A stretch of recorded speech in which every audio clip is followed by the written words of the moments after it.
Nous sommes ici dans l'IME Yépécaz, qui se situe à Remiremont-Joly en Guyane française. L'IME Yépécaz accueille des enfants polyhandicapés. L'objectif du projet était de pallier le manque d'équipements, de structures de ce genre sur la zone anti-Guyane pour permettre aux enfants de rester en Guyane et proches de leur famille.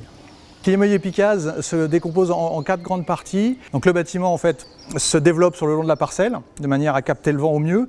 Les unités d'hébergement se situent à l'étage, les locaux d'activité au rez-de-chaussée, et puis nous avons dans le jardin les unités de vie qui accueillent les enfants la journée.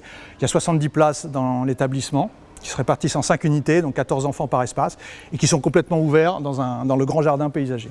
L'IME Yépécaz, le souhait que nous avions, en accord avec l'association APAGE et les futurs utilisateurs, c'était donc d'avoir un bâtiment selon une démarche de qualité environnementale amazonienne. Donc on a fait un bâtiment très économe en énergie, mais tous les dispositifs que nous avions en œuvre pour faire un bâtiment confortable en termes de ventilation naturelle et les matériaux employés, les ambiances proposées, participent à la fonction du bâtiment, l'accueil, l'éveil, la stimulation sensorielle des enfants. Nous avons imaginé un bâtiment très coloré, avec des formes très dynamiques, très vives, qui expriment le mouvement, l'éveil, le déploiement. Des formes arrondies se succèdent, des élargissements dans les circulations. On a fait un bâtiment très économe en énergie. Les principes de base, ça a été de développer le bâtiment face au vent, et de manière à offrir le maximum de surface à la ventilation naturelle. Tout ça étant protégé par des toitures très isolées, recouvert après par une espèce de grand toit parasol au-dessus de l'ensemble des locaux. Ces grands toits qui protègent du soleil et également qui protègent les façades de la pluie. On a essayé de créer un maximum de porosité dans les locaux, et ça se fait par des ventelles, des jalousies sur un bâtiment très étroit, de manière à ce que le vent puisse bien balayer l'ensemble des locaux. La disposition en quinconce des différentes chambres permet d'avoir des baies sur 2 fenêtres différentes dans toutes les chambres, ce qui permet d'assurer une bonne ventilation traversante.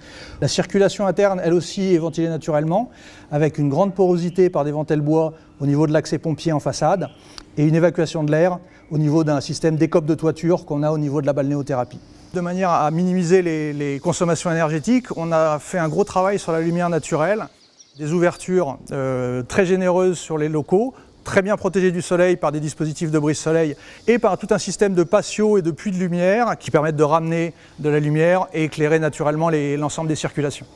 Alors bien sûr, un bâtiment qu'on veut inscrire dans une démarche de développement durable, de qualité environnementale amazonienne, ne peut être complet que si il a un recours très fort aux matériaux locaux et matériaux à faible énergie grise. Et pour ça, on a beaucoup eu recours au bois de Guyane, pour l'ensemble des charpentes, l'ensemble des toitures, l'ensemble des plafonds des chambres aussi, qui fait une ambiance tout à fait différente par rapport à certaines chambres qui ont un caractère un peu hospitalier. Donc là, il y a une ambiance très chaleureuse dans les chambres. Tous les remplissages des unités de vie où les enfants vont passer leur journée ont été faits en briques de terre crue. Donc il y a un recours très fort aux matériaux locaux, ce qui tenait vraiment à cœur de l'association et ce qui est essentiel dans une démarche de développement durable.